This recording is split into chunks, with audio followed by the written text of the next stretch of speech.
Meus irmãos, boa tarde, que a graça do Senhor seja com cada um de nós, que nesse momento de culto ao Senhor, nós estejamos com o nosso coração totalmente rendido aos pés do Senhor para adorar, para louvar, para reconhecer o quanto o nosso Deus é um Deus fiel, Deus bondoso e misericordioso. Vamos nos dirigir ao Senhor em uma oração. Vou pedir ao nosso irmão seminarista Elisandro que ore ao Senhor, bendizendo, exaltando, adorando ao nosso Deus.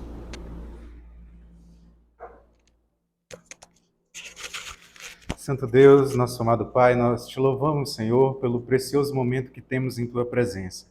Te agradecemos, ó Deus, pela rica oportunidade que é poder cultuar ao Senhor e assim como também ouvir a Tua palavra, Deus. Que o Senhor possa receber os cânticos, as orações e trabalhar, ó Deus, em nossos corações segundo aquilo que será ministrado nesta tarde. E essa, Deus, é a nossa oração a Ti, em nome de Cristo Jesus. Amém. Amém. Vamos abrir nossas Bíblias no livro do profeta Isaías, no capítulo 42, e nós vamos ler do versículo 10 ao versículo 13. Isaías 42, do versículo 10 até o versículo 13.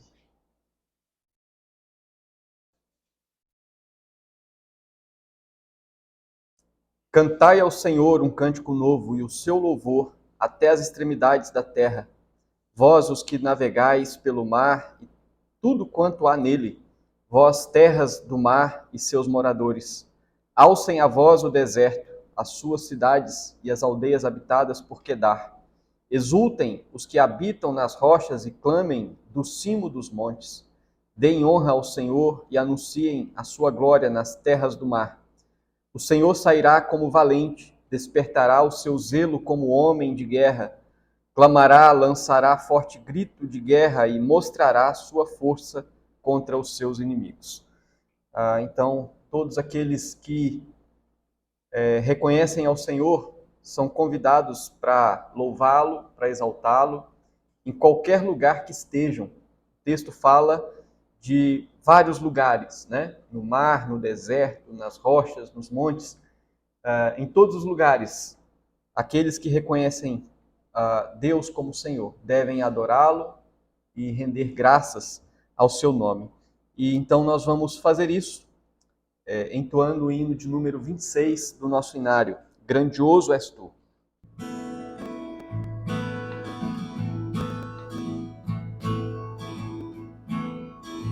Senhor meu Deus, quanto eu maravilhado os grandes feitos vejo da tua mão, estrelas, mundos e trovões rolando, a proclamar seu nome na amplidão.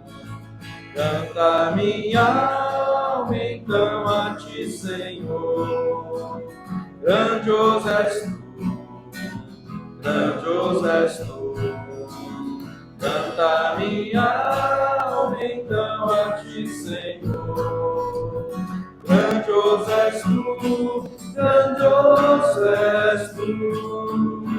Quando atravesso bosques e florestas, ouvindo a brisa, pássaros cantar, ou vejo além montanhas altaneiras, do teu poder e glória proclamar.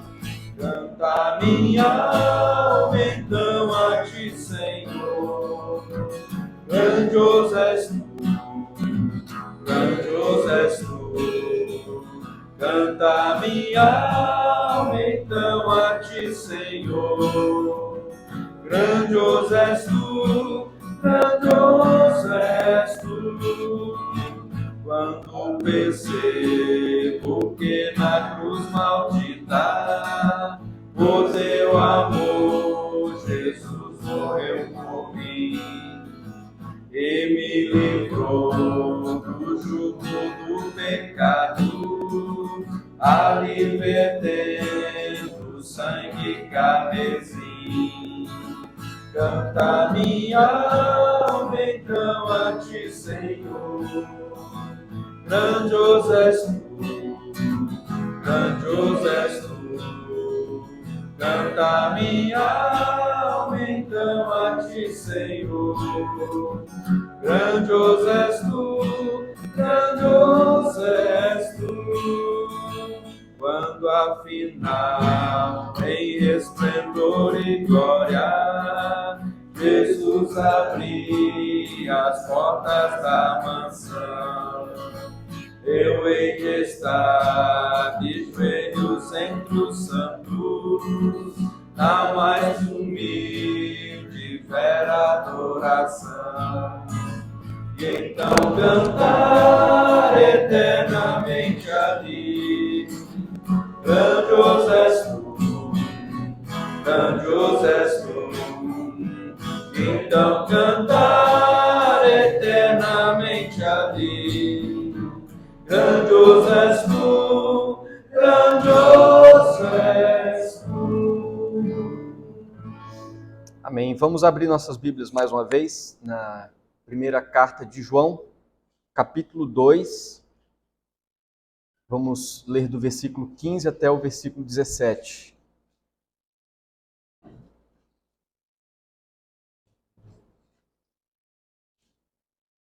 Primeira carta de João, capítulo 2, do 15 ao 17, diz assim: Não ameis o mundo, nem as coisas que há no mundo.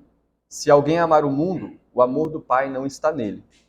Porque tudo que há no mundo, a concupiscência da carne, a concupiscência dos olhos e a soberba da vida não procede do Pai, mas procede do mundo. Ora, o mundo passa, bem como a sua concupiscência. Aquele, porém, que faz a vontade de Deus, permanece eternamente. Esse texto fala sobre amar a Deus, né? E rejeitar aquilo que é contra Deus. Tudo aquilo que está relacionado ao sistema mundano é contra Deus. E como servos de Deus, né? Que antes éramos inimigos de Deus, mas fomos pela sua graça feitos filhos. Agora nós somos chamados a viver em amor a Deus e rejeição a tudo quanto confronta a esse Deus. E os nossos pecados são ações que confrontam a Deus. Os nossos pecados têm relação com as coisas do mundo, com o mundanismo. E nós somos convidados a pensar, né, naquilo que temos feito, da forma como temos vivido e que vai contra aquilo que Deus quer. E esse é um momento para nós refletirmos, para nós pensarmos, para nós colocarmos diante de Deus a nossa vida, buscando do Senhor o perdão e que Ele nos dê força para que vivamos em santidade. Nós vamos cantar o hino 120, que nos leva a refletir sobre isso, que ao cantarmos esse hino nós, de fato, estejamos pensando, né, no quanto nós carecemos do Senhor e do seu perdão.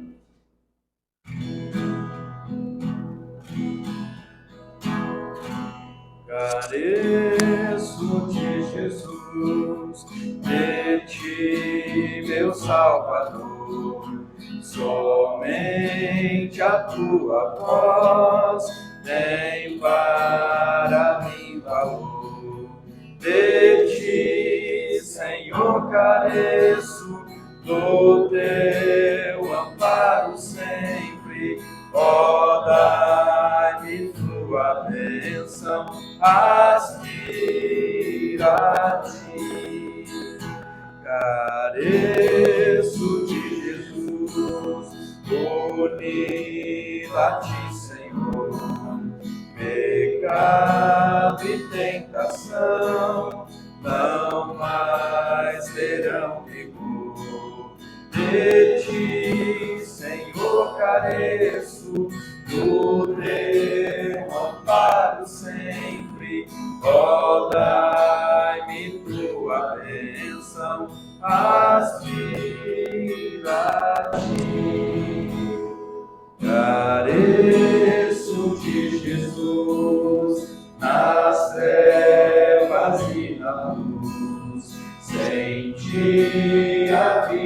órfã, sou pobre sem Jesus. De ti, Senhor, careço, do teu amparo sempre. Ó, dai-me tua bênção, aspiro a ti. Careço de Jesus, viver desejo aqui, ligado mais e mais, ó Salvador, a ti. De ti, Senhor, careço, do teu amparo sempre, ó, dai-me tua bênção, aspiro a ti. Amém.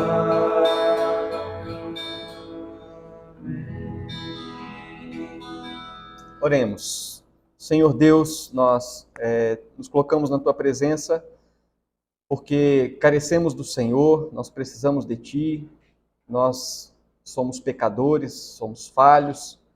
Ó Deus, que a Tua mão seja sobre nós a cada instante, que o Senhor nos ajude a vencer aquilo que o mundo oferece, aquilo que a carne deseja, aquilo que os olhos desejam. Ó Deus, que o Senhor nos ajude a viver em santidade, em obediência, segundo a Tua vontade, segundo o Teu querer. Ó Deus, santifica os nossos corações para que sejamos servos obedientes ao Senhor a cada dia. É o que nós te pedimos e suplicamos também pela vida do nosso irmão seminarista Keilo, que o Senhor use a sua vida para falar aos nossos corações. Nós te pedimos em nome de Jesus. Amém. Passo a palavra ao nosso irmão seminarista Keilo, que vai compartilhar a palavra do Senhor. Meus irmãos, boa tarde. Paz e graça. Vamos abrir nossas Bíblias no livro do profeta Malaquias, capítulo de número 1.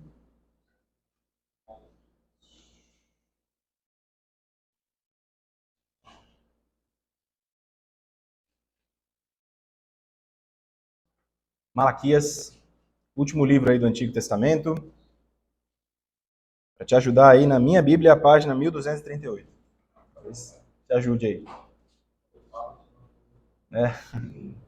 Capítulo 1, os versos de 1 a 5. Farei a leitura, peço que você acompanhe silenciosamente. Ao final da leitura, não feche a sua Bíblia, deixa ela aberta, para você conferir se aquilo que eu falo de fato está escrito. Malaquias 1, de 1 a 5. Assim diz o Senhor. Sentença pronunciada pelo Senhor contra Israel, por intermédio de Malaquias. Eu vos tenho amado, diz o Senhor, mas vós dizeis, em que nos tem amado? Não foi Esaú, irmão de Jacó, disse o Senhor. Todavia amei a Jacó. Porém aborreci a Esaú e fiz dos seus montes uma assolação, e dei a sua herança aos chacais do deserto. Se Edom diz, fomos destruídos, porém tornaremos a edificar as ruínas, então diz o Senhor dos exércitos, eles edificarão, mas eu destruirei. E Edom será chamado terra de perversidade e povo contra quem o Senhor está irado para sempre. Os vossos olhos o verão, e vós direis, grande é o Senhor também fora dos limites de Israel. Vamos orar mais uma vez? Deus Santo, a sua palavra é lida e ela fala aos nossos corações. Por isso, ó Deus, nós clamamos que o Senhor ilumine o nosso entendimento para compreendermos as verdades do seu evangelho, para sermos edificados, a fim de que isso glorifique a Ti. Seja conosco nessa tarde, em nome de Jesus. Amém e amém. Meus irmãos, na minha casa, nós temos 2 filhos e um deles, o mais velho, nós temos uma técnica que nós chamamos de varinha do amor. Essa varinha do amor é quando nós precisamos corrigir o nosso filho, né? E nós usamos a vara. E numa certa ocasião, o meu filho disse, papai, eu sei que quando o senhor usa a vara é porque o senhor me ama, mas é um amor diferente, né? A compreensão de amor que talvez ele gostaria de receber é aquele amor romântico, que eu sempre estou agradando o meu filho, que eu sempre estou fazendo aquilo que ele quer, aquilo que ele deseja, quando na verdade o amor muitas vezes é um amor punitivo no sentido de correção, no sentido de que os pais devem corrigir os seus filhos com aquilo que não é agradável a eles, mas de uma maneira que aquilo gerará algo de bom na vida deles. Deus, por intermédio do profeta Malaquias, como diz o versículo de número 1, ele demonstra o seu amor para com o seu povo. E nesse texto nós vemos algumas das demonstrações de como Deus demonstra o seu amor pelo seu povo. E o texto ele nos ensina a olhar para o Senhor e ver que ele nos ama. Talvez não da perspectiva de como nós gostaríamos nos nossos corações corrompidos, mas de uma maneira muito melhor do que nós merecemos, muito melhor do que nós podemos imaginar. E para a gente entender como Deus demonstra esse amor, nós temos que nos contextualizar junto com o profeta Malaquias o seu contexto, a sua época. O versículo de número 1 diz que é uma sentença pronunciada pelo Senhor contra Israel. Aqui a gente precisa avaliar o seguinte: essa sentença ela é pronunciada pelo Senhor por intermédio de Malaquias. Malaquias significa o mensageiro de Yahvé, ou o mensageiro do Senhor, o mensageiro do Deus pactual. E aqui, essa sentença, por intermédio, que significa literalmente pela mão do profeta, era algo que vinha do próprio Deus. E o que é interessante a gente observar é que ainda no versículo 1, essa sentença é pronunciada contra Israel. Aqui não é uma sentença pronunciada contra Israel e Judá, ou somente Judá. Aqui era um período em que os dois reinos que haviam sido separados no passado, agora já estavam unificados novamente. Quando houve essa divisão entre Reino do Norte e Reino do Sul, por causa do reinado pós o reinado de Salomão, houve essa divisão entre Reino do Norte e Reino do Sul. Depois de um tempo, o Reino do Norte, Israel, e o Reino do Sul, Judá, foram levados para o exílio. Israel primeiro, pelos assírios, e Judá, logo depois, por Nabucodonosor, para a Babilônia. Nesse período, a terra de Israel, a cidade de Jerusalém, havia sido derribada, havia sido já queimada, completamente destruída, o povo já havia se espalhado, mas Jeremias, no capítulo 29, verso 10, diz o Senhor: logo que se cumprirem para a Babilônia 70 anos, atentarei para vós outros e cumprirei para convosco a minha boa palavra, tornando a trazer-vos para este lugar. Havia uma promessa de que esse povo ficaria exilado, preso no cativeiro, mas que 70 anos após essa prisão, eles retornariam para a terra. Esse retorno, ele acontece em 3 ondas. A primeira onda com Zorobabel, é o que trata Esdras, do capítulo 3 até o capítulo 6, e ele vem então e lança os alicerces do templo, ele começa a organizar a terra. A segunda onda vem então com a liderança de Esdras, o escriba, e a terceira então com Neemias, que lidera o povo na reconstrução dos muros e no restabelecimento da cidade. Malaquias, junto com os profetas Ageu e Zacarias, foram escritos mais ou menos 100 anos depois de tudo estar meio voltando ao eixo, de quando os muros já estavam construídos. Esdras e Neemias ainda poderiam estar ali, mas já um pouco mais velhos. E Malaquias escreve então para esse povo, agora novamente unidos não há mais reino do norte nem reino do sul, todos eles estão juntos em Israel. E ele profetiza então para esse povo de uma maneira dura, chamada de sentença, algo pesado, doloroso. Essa mensagem, meus irmãos, foi a mensagem do próprio Deus por intermédio de Malaquias. E ela vale para nós. Ela vale para nós porque quando nós observamos o cativeiro babilônico, esses homens que ficaram presos por 70 anos nesse exílio, eles tinham na sua mente um desejo de retorno para a terra, um desejo de retorno ao culto, um desejo de retorno às bênçãos da aliança com Deus. E Deus os livrou da prisão, trouxe-os de volta para a terra prometida. Só que muitos desses esqueceram as suas promessas. Eles abandonaram o culto, eles abandonaram o sacerdócio. Eles começaram a corromper as ofertas. Eles se esqueceram daquilo que haviam prometido. Muitas pessoas do tempo que nós vivemos também estão na mesma situação, e isso é notório nas nossas igrejas. Depois de 2 anos e meio de pandemia, isolados dentro de casa, quando nós falávamos nos grupos, eu não vejo a hora que essa pandemia acabe. Como eu quero voltar para a igreja, como eu quero voltar para o culto. Que vontade eu tenho de poder cantar com os meus irmãos, ouvir uma pregação sem ser esse negócio online. E muitas dessas pessoas não cumpriram as suas promessas. Muitas pessoas não voltaram.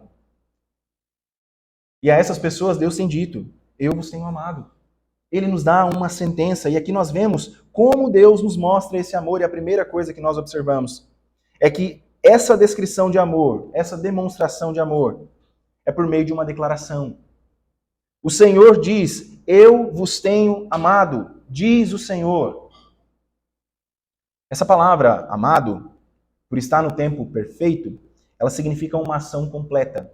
E aqui eu acho que a tradução da NVI ela é um pouco melhor. Ela diz assim, eu sempre os amei. Ou, eu tenho amado vocês desde sempre. É um amor completo, que aconteceu no passado, mas que ainda gera frutos no presente. Eu sempre amei vocês. E esse termo usado aqui, esse verbo, né, para amado, do amor, é usado 32 vezes no Antigo Testamento para se referir ao amor pactual de Deus. Por isso que o texto diz, eu vos tenho amado, diz o Senhor, todo em letra maiúscula, porque se remete a um nome pactual de Deus. Deus tem dito para o seu povo, eu sempre amei vocês pactualmente. Eu nunca abandonei o pacto. O pacto de amor estabelecido no passado continua perseverando. Aqui no versículo de número 1, quando o Senhor diz, eu vos tenho amado pactualmente, desde sempre, o Senhor mesmo, como se estivesse lendo os pensamentos no seu auditório, ele diz assim, mas vocês respondem, em que nos tem amado? Esse amor demonstrado por meio de uma declaração de Deus é um amor questionado por meio de uma declaração omissa do povo. No que o Senhor tem nos amado? Claro, para esse povo agora, eles poderiam pensar, né? Nós ainda somos dominados pelos persas, nós temos que pagar alto tributo, a nossa terra não está lucrando como deveria, a nossa colheita não está tão boa, o nosso pasto ainda não está como era antes. No que o Senhor tem nos amado? Por conta dos próprios pecados, esse povo agora estará cego para observar aquilo que Deus havia feito na vida deles. E muitas vezes, meus irmãos, infelizmente, nós agimos da mesma maneira. Nós medimos o amor de Deus muitas vezes por causa da nossa situação financeira, emocional, relacional, por causa daquilo que nós recebemos, daquilo que nós ganhamos, daquilo que nós perdemos. E por conta disso, nós medimos o amor de Deus. E às vezes nós pensamos, eu acho que Deus me abandonou. Talvez Deus não me ame tanto assim. Fulano morreu, a namorada deixou, eu não passei no vestibular, tive uma dificuldade com a avaliação, enfim. Deus tem declarado o seu amor. E ele diz ao seu povo, eu vos tenho amado de forma pactual. Só que uma declaração, quando nós olhamos para a eternidade do amor de Deus, uma declaração parece não ser suficiente. Então, em segundo lugar, o Senhor demonstra esse amor por meio da eleição. Versículo 2, a segunda parte do versículo 2 até a primeira parte do versículo 3, ele faz aqui um questionamento, uma pergunta retórica ao povo. Não foi Esaú irmão de Jacó? Disse o Senhor. Todavia, amei a Jacó, porém aborreci a Esaú. A resposta à arrogância do povo, Deus lembrou o povo do status histórico desse povo, de quem eles eram. Não foi Esaú o irmão de Jacó? Todavia, amei a Jacó, porém aborreci a Esaú. Ele coloca numa balança os dois, Esaú e Jacó. Por intermédio de Malaquias, Deus lembrou o povo da linhagem de Jacó escolhida e a linhagem de Esaú rejeitada, como evidência primária do amor de Deus. Essas palavras, amar e aborrecer, que são usadas aqui, amar a Jacó e aborrecer a Esaú, elas estão dentro de um contexto de aliança, de pacto. Um amor é aquele que escolhe, e o aborrecer é aquele que não escolhe, que pretere, que deixa do jeito que está. A resposta de Deus, de acordo com Allen, é mais ou menos assim, ó. A prova de que eu tenho amado vocês é que quando eu poderia ter escolhido Esaú, que é o pai dos edomitas, dos árabes, escolhi o pai de vocês, Jacó. E isso quando ambos ainda não tinham feito nem bem nem mal, quando ainda estavam no ventre. Deus poderia ter escolhido aquilo que aos olhos humanos seria o ideal. O mais velho, o mais forte, o mais numeroso. Mas Deus mostra o seu amor por meio da eleição, quando essa eleição não há nada que nós possamos oferecer, que o povo possa oferecer. É tão somente exclusivo uma eleição de Deus. Deus elege um povo para amar, sem que esse povo ofereça nada, primariamente. Deus escolheu Jacó para cumprir a sua aliança com Abraão e por isso ele amou a descendência de Jacó e Israel. E como não escolheu Esaú, ele odiou, ele aborreceu, ele preteriu a Esaú. Segundo o apóstolo Paulo, quando escreve a carta aos Romanos, no capítulo 9, os versos 11 e 13 dizem assim: E ainda não eram os gêmeos nascidos, nem tinham praticado o bem ou o mal para que o propósito de Deus quanto à eleição prevalecesse. Não por obras, mas por aquele que chama. Já fora dito a ela, o mais velho será servo do mais moço, como está escrito. Amei a Jacó, porém me aborreci de Esaú. O que Malaquias estava ensinando é que a contínua existência do povo de Deus, mesmo depois do exílio, era a prova principal do amor de Deus. Deus escolheu um povo para amar, elegeu esse povo e demonstrou o amor eterno e pactual por esse povo. Deus escolheu os israelitas para serem o seu reino de sacerdotes pelo mundo, antes deles terem feito qualquer coisa. Como Deuteronômio 7 diz, era a menor das nações.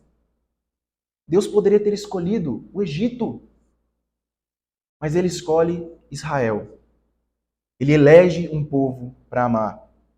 Essa é a mensagem de Malaquias. Eu tenho amado vocês. E mesmo sem vocês merecerem o amor, eu tenho amado incondicionalmente, pactualmente. Mesmo sem vocês fazerem nada. E vocês respondem, de que maneira nos têm amado? Vocês querem uma prova maior do que essa? Eu poderia ter escolhido qualquer nação. Mas vocês foram um alvo da escolha. Essa é uma verdade que nós devemos aplicar para as nossas vidas. De não medirmos o amor de Deus por causa do status no qual nós vivemos, a não ser que esse status seja escolhido de Deus. Se a nossa fé ainda é perseverante, isso é sinal de que Deus nos amou e tem nos preservado.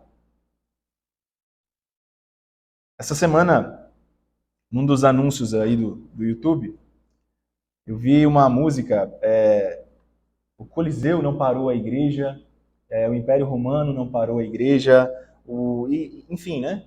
Várias coisas que não pararam a igreja do Senhor. E a gente começa a olhar isso desde o Antigo Testamento, nada, nunca parou o povo do Senhor.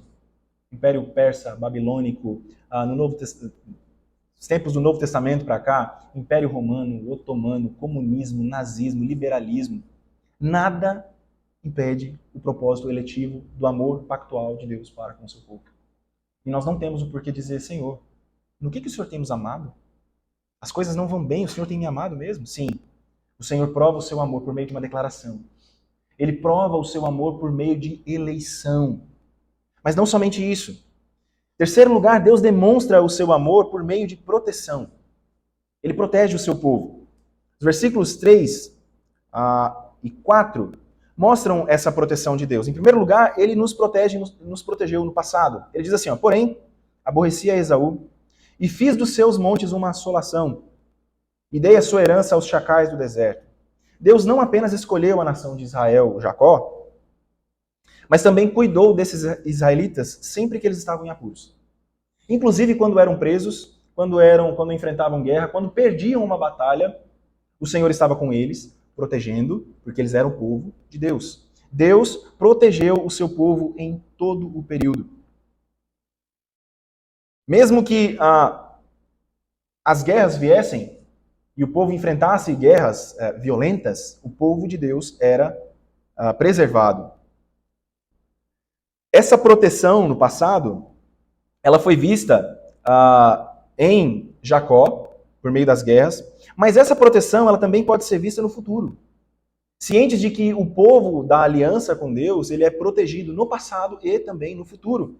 O versículo 4 diz assim, se Edom diz, fomos destruídos, porém tornaremos a edificar as ruínas, então diz o Senhor dos Exércitos, eles edificarão, mas eu destruirei. E Edom será chamada terra de perversidade, e povo contra quem o Senhor está irado para sempre. O versículo 4 diz qual a resolução dos edomitas caso eles reconstruíssem o seu local de habitação. Se Edom diz, fomos destruídos, nós vamos tornar a edificar. E o Senhor diz então, eles podem até construir, mas eu destruirei. Mesmo que Edom, mesmo que a nação preterida se levante, tente se levantar novamente, nós temos a proteção do Senhor. O povo eleito tem a proteção do Senhor. Nós vemos a proteção do Senhor em cada geração, em todo o nosso passado, no presente, inclusive no futuro. O que chama a minha atenção nesse texto são os termos, né, de como Edom será chamado. Zacarias capítulo 2, 12, o profeta contemporâneo de Malaquias, ele chama o povo de Israel de terra santa, que numa tradução bem literal seria uma terra separada, uma terra escolhida para ser separada. Edom será chamado terra de perversidade e povo contra quem o Senhor está irado para sempre.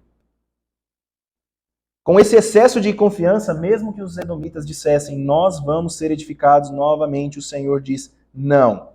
Mesmo que vocês tentem, eu destruirei. Porque a proteção de Deus está para com o seu povo. E aqui é muito interessante a gente olhar para a história do passado, porque no Antigo Testamento, os edomitas, em uma determinada época, eles tiveram que fugir para os montes. Eles correram para o Negueb por causa de um grande conflito. Esses que foram dispersos, os edomitas, o Senhor diz mesmo que eles tentem, eles não serão reerguidos. Enquanto o povo de Israel, que havia sido disperso, agora estava de volta na terra. Os edomitas estavam espalhados, mas o povo de Israel, o Senhor, de maneira amorosa, de maneira declarada, de maneira pactual e de maneira protetiva, agora estava de volta na terra. O Senhor protege o seu povo. Saber que nós pertencemos a essa comunidade, daqueles que são protegidos pelo amor de Deus, nos leva a olhar para o sacrifício de Cristo e ver que nesse sacrifício nós somos protegidos, nós somos selados, nós somos garantidos, estamos garantidos, porque o Senhor protege o seu povo. Nós podemos, assim como olhar para o passado e ver que Deus sempre protegeu o seu povo, nós podemos olhar para o futuro e dizer, nós seremos protegidos do mal, do dia da calamidade, do dia da perdição. Por último lugar, além do amor de Deus ser demonstrado por meio de uma declaração, por meio de uma eleição, por meio de proteção, o amor de Deus é demonstrado por meio de um julgamento aos ímpios, que resulta na glória de Deus. Versículo 5 diz assim, os vossos olhos verão, e vós direis, grande é o Senhor também fora dos limites de Israel. Aqui o profeta conclui essa primeira parte do texto. Os vossos olhos verão no futuro. O povo deveria ter visto tudo isso até aqui. Tudo aquilo que eles estavam vendo, eles ainda veriam algo ainda maior. Há uma promessa futura de algo que ainda será visto, que é a consumação da aliança desse pacto. Eles deveriam ver as declarações de amor de Deus. Eles deveriam ver a eleição de Deus. Eles deveriam ver a proteção de Deus. Mas tinha algo que eles deveriam olhar para o futuro e ver. Vocês verão. Os olhos de vocês verão e vocês vão dizer ainda, grande é o Senhor também fora dos limites de Israel. Se no versículo 2, o povo estava dizendo, em que nos tem amado? Quando essas pessoas verem a consumação da aliança, a constatação será, grande é o Senhor também fora dos limites de Israel. Aqui há uma constatação de que o verdadeiro Israel não é simplesmente uma nação. E, portanto, esse conflito que nós estamos vendo nos telejornais, aí na internet, nada tem a ver com a cidade santa contra o diabo.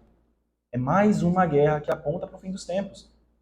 Mas de que Israel é o povo eleito de Deus e nós somos o Israel de Deus e nós devemos também, da mesma maneira que esse povo, olhar para o futuro e ver que o nome do Senhor é grande também fora dos limites nacionais de Israel. Nesse dia da consumação da aliança, virão várias nações inseridas nesse pacto. O pacto que é feito com Abraão, que se desdobra em Jacó e Israel, passa pelas 12 tribos. E essa promessa que é feita a Abraão como pacto, no capítulo 12, verso 3 de Gênesis, abençoarei os que te abençoarem e amaldiçoarei os que te amaldiçarem. Em ti serão benditas todas as famílias da terra. É o que se cumpre em Cristo. Quando Paulo escreve aos Gálatas, capítulo 3, verso 8. Ora, tendo a Escritura previsto que Deus justificaria pela fé os gentios, preanunciou o evangelho a Abraão. Em ti serão abençoados todos os povos. esse amor de Deus, revelado pelo próprio Deus, por intermédio do profeta Malaquias. Um amor que é declarado, um amor eletivo, um amor que protege, e um amor que faz com que o julgamento dos ímpios resulte na glória de Deus e proteja para sempre. Os santos de Deus nos alcança. Em Cristo se estende e chega até nós. E nós podemos dizer, eu sou amado, eu sou eleito, eu sou protegido, e os meus olhos verão que o nome do Senhor é grande, além dos limites nacionais de Israel. Em Cristo nós vemos a demonstração máxima do amor soberano de Deus. Em Cristo nós somos enxertados, inseridos nesse plano redentor. Todas as vezes que nós passarmos por momentos tristes, difíceis, todas as vezes que as aflições nos alcançarem, nós podemos olhar para o sacrifício de Cristo e ver, Deus está conosco. E a maior prova disso ele já tem demonstrado, ele já declarou que me ama. Ele já declarou por meio da eleição que sou amado por Deus. Eu tenho plena convicção de que em Cristo eu sou protegido por Deus e de que os meus olhos verão o nome grandioso de Deus na consumação desse pacto. Que Deus, meus irmãos, nos abençoe e que possamos fazer desse texto uma reflexão para nós, cientes de que Deus nos tem amado e que a gente não faça como o público de Malaquias. Em que, Senhor? Em que o Senhor tem nos amado? Eu não vejo o seu amor. Mas que possamos descansar na declaração do próprio Deus, na eleição de Deus, na proteção de Deus e na esperança futura de que nós veremos a consumação do pacto. E em Cristo estaremos lá, felizes e alegres, onde não haverá dor, não haverá pranto, não haverá choro, não haverá guerra. Possamos ter a nossa esperança nisso e viver essa esperança nos dias de hoje. Vamos orar mais uma vez? Senhor, obrigado pela sua palavra. Obrigado a Deus, porque mesmo sendo uma sentença, mesmo sendo algo pesado e duro, nós vemos que o seu amor nos alcançou. E mesmo que a gente não mereça, cientes da nossa condição, distantes do Senhor, o Senhor nos buscou, nos alcançou e tem provado o seu amor para conosco constantemente. Obrigado a Deus pelo sacrifício de Cristo. Obrigado pelo selo do Espírito Santo. Obrigado a Deus pela sua palavra que nos encoraja, que nos orienta a mantermos a nossa esperança desse dia, desse grande dia que será para sempre. Obrigado a Deus pelos meus irmãos. Obrigado a Deus por essa casa, por esse seminário. Obrigado a Deus por momentos como esse, em que nós podemos nos reunir entre amigos, entre irmãos em Cristo e cultuar ao Senhor. Que bom, ó Deus, que temos essa liberdade de fazermos aquilo que o Senhor nos chamou. Continue abençoando, ó Deus, os meus colegas, os meus professores, essa casa, para que esses momentos possam sempre continuar, para a glória do Senhor e para a nossa edificação. Assim nós oramos confiados no nome de Jesus. Amém. E amém.